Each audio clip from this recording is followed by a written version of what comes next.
காலம் நிறைவேறின போது சிறியனிடத்திற்கு பிறந்தவரும் நியாயப் பிரமாணத்திற்கு கீழானவருமாகிய தம்முடைய குமாரனை தேவன் அனுப்பினார். அதாவது தேவன் தம்முடைய சொந்த குமாரனை இந்த உலகத்திற்கு அனுப்புவதற்கு எதுக்கு அனுப்பினாரு? இந்த உலக மனிதர்களை பாவத்திலிருந்து மீட்பு அடைய செய்வதற்கு தேவன் என்ன பண்ண, காலம் நிறைவேறுகிற வரை காத்து இருந்தார்.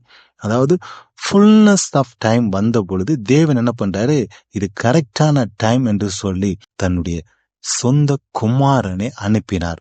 இத மேசையா இந்த உலகத்தில் வந்து மனிதனாக அவதரித்து இந்த மனு குலத்தை பாவத்திலிருந்து மீட்படைய செய்வார் என்பது பழைய காலத்தில் உள்ள யூதர்களுக்கு எல்லாருக்கும் தெரியும். தீர்க்கதரிசிகள் மூலமாக பல முறை தேவன் பேசியிருக்கிறார். ஆனா அவங்க மனம் திரும்பினாங்களே இல்லையா? பல தீர்க்கதரிசிகளை கொன்று விட்டார்கள்.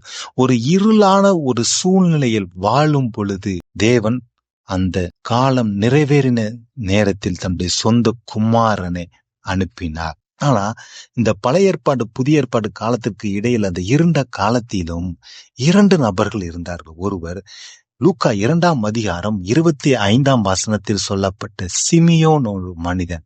இவன் பாத்தீங்கன்னா பரிசுத்த ஆவியினால் அவனுக்கு அறிவிக்கப்பட்டது எப்படின்னா, நீ கிறிஸ்துவை காணும் முன்னே மரணம் அடைய மாட்டாய் என்று. எப்படிப்பட்ட ஒரு வெளிச்சம் பாருங்க. இந்த மனிதன் என்ன, இஸ்ரவேலின் ஆறுதலுக்காக காத்திருந்தான். எத்தனை நாள் தெரியாது.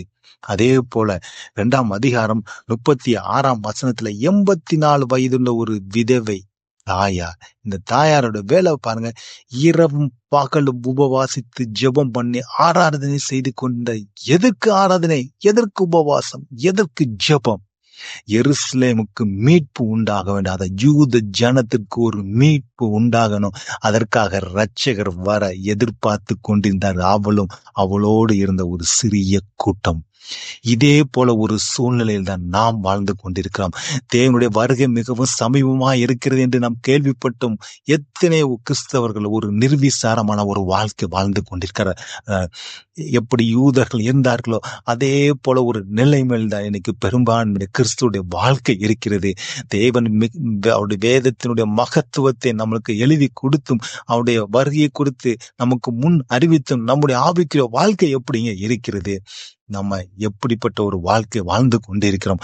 அதே போல ஒரு சூழ்நிலை யூதருடைய வாழ்க்கை இருக்கும் பொழுது 2 நபர்கள் எப்படி இருந்தாங்க? அந்த அன்னாள் சிமியோன், அவங்க என்ன பண்ணாங்க? எருசலேம் மீட்புக்காக. அதே போலதாங்க ஒரு சிறிய கூட்டமாக அன்னாலும் அவருடைய சிறு கூட்டமாக, அல்லது சிமியன் போல தனித்து இரவும் பகலும் ஜெபத்தில் மண்டாடி கொண்டிருக்கிற சகோதர சகோதரி, நம்ம தளர்ந்து போக வேண்டாம். ஐயோ, நான் நிறைய நேரம் பிரேயர் பண்ணிட்டேனே, உபவாசித்து பிரேயர் பண்ணிட்டேனே, விண்ணப்பம் பண்ணிட்டேனே, தேவன் என் வார்த்தையை கேட்கிறாரா, விண்ணப்பம் என் தேவனுடைய சமூகத்தில் எட்டுகிறதா என்று கவலை அடைய வேண்டாம். ஏன்னா தேவனுக்கு எல்லாம் தெரியும். காலம் நிறைவேறின பொழுது மிகப்பெரிய எழுப்புதலை நம் தேவன் கொண்டு வருவார். நம்ம கிறிஸ்தவர் மத்தியில மிகப்பெரிய எழுப்புதலை, மிகப்பெரிய அறுவடையை, மிகப்பெரிய மன மாற்றத்தை தேவன் கொண்டு வரார். கவலைப்பட வேண்டாம். நீங்க பாத்தீங்கன்னா ஒண்ணுதான் தேவன் எதிர்பார்க்கிறது. திறப்பில் நின்று ஜெபத்தில் போராடிய ஒரு நபராவது இல்லையா?